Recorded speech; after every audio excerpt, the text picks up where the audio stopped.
मैंने जिसके भी सेंटिमेंट्स को हर्ट किया ऐसे ड्राइव करके, ऐसे हमें नहीं करना चाहिए। एंड आई प्रॉमिस आज के बाद फ्यूचर में मैं कभी भी ऐसे गाड़ी नहीं चलाऊँगा। And yes, I am sorry. मैंने जिसके भी सेंटिमेंट्स को हर्ट किया ऐसे ड्राइव करके, ऐसे हमें नहीं करना चाहिए।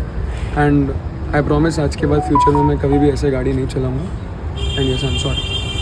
અલથાણ પોલીસ સ્ટેશનમાં એક સોશિયલ મીડિયામાં ગાડી પર રફ ડ્રાઇવિંગ કરતા ઇસમનો વિડીયો રિલીઝ થયેલો, જેની સ્થળ ચકાસણી કરતા અલથાણ પોલીસ સ્ટેશનમાં આવેલ ભગવાન મહાવીર કોલેજ 4 રસ્તાનો જગ્યા હોવાનું જણાય, જે બાબતે ઘનિષ્ઠ તપાસ કરતા અને વિડીયોમાં ગાડીનો નંબર ચેક કરતા GJ5RQ7600 નામની મર્સિડીઝ બેન્ઝનો ઉપયોગ થયેલો હતો, જે રીલ રાત્રે 2 થી 4 ની વચ્ચે બનેલી હતી, જેની ડિટેલ તપાસ કરતા સદર ગાડી સૂર્યપ્રકાશ રેસિડેન્સી સિટી લાઇટ ખાતે રજીસ્ટર થયેલ હોય સ્થળ પર જઈ તપાસ કરતા ગાડી તથા ગાડી ચલાવનાર ચાલક જય દાવડા, તેની ઉંમર 20 વર્ષ, તે મળી આવે, જેમની પૂછપરછ કરતા તેઓએ ગઈ 25/12/2025ના રોજ રાત્રે આ વિડીયો બનાવેલો હતો અને પોતાના સોશિયલ એકાઉન્ટમાં અપલોડ કરેલો હતો, જેના આધારે પોલીસ તરફે ગુનો દાખલ કરવામાં આવેલ છે અને ભારતીય ન્યાય સંહિતા 281 મુજબ કાર્યવાહી કરવામાં આવેલ છે અને તેમને અટક કરવામાં આવેલ છે।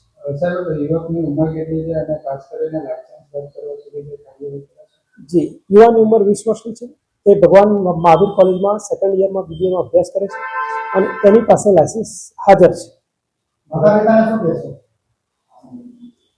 માતા પિતાને એટલો મેસેજ ચોક્કસ આપી શકાય કે સમય બહાર વધારે મોંઘી ગાડીઓ અને ઓવરસ્પીડવાળી ગાડીઓ માત્ર સંતાનોને ન આપતા પોતાની કસ્ટડીમાં સાથે રાખી અને એમને જે પણ જગ્યાએ લઈ જવા હોય તો કોઈ વડીલની હાજરી હોવી બિલકુલ અનિવાર્ય છે। ગુનાની ગંભીરતા અને આરટીઓ ટેસ્ટ થયા પછી ગાડીનો આગળની કાર્યવાહી કરવામાં આવે છે।